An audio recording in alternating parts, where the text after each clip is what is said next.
Одливот на македонските мозоци во странство не запира, предупредуваат универзитетските професори кои подолг период се сведоци на овој проблем. Обучениот кадар од државата заминува на работа во странство, и тоа во потрага по повисоки плати и подобра живеачка. Проблемот според упатените е сериозен, а рецептот против него едноставен, но очигледно тешко применлив. Професорот на Машинскиот факултет Радмил Поленаковиќ предупредува дека се уште е мало соработката на образованието со стопанството, но клучниот проблем е што цената на трудот во државата се уште е ниска.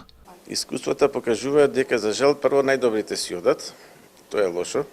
Второ, за да се задржат младите има два начини. Прво, да се покачат платите кај нас во компаниите, особено кај странските инвеститори кои што вработуваат многу инженерски кадар и среднотехнички.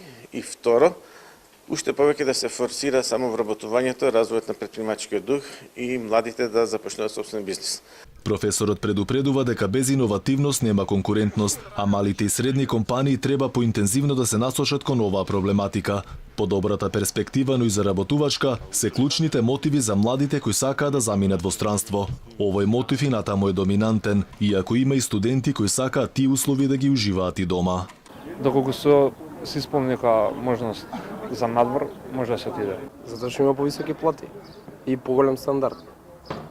Мада и тука има иднина, ако знаеш како правилно да работиш, да студираш такви работи. Ако се снајдеш у живот. Па ја гледам иднината тука, мислам зашто да не. Па најверојатно ќе останам тука, да положам работа како сметководител. За подобрување на состојбите домашното стопанство има на располагање и разни механизми од Европската унија.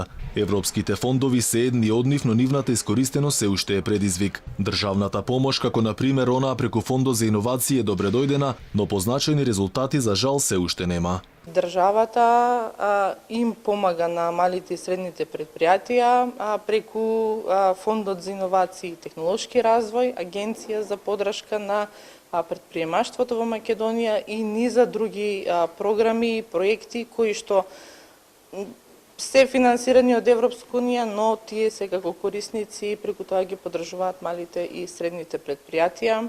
Одливот на мозоци веќе подолг период ја тишти државата. Според некои проценки во изминативе 2 децении, Македонија загубила над половина милион луѓе, и тоа најголем дел од нив се млади кои својата среќа ја побарале во странство. Дополнително што депримира и фактот дека дури половина од работоспособното младо население кај нас, односно во сопствената држава, е без работа.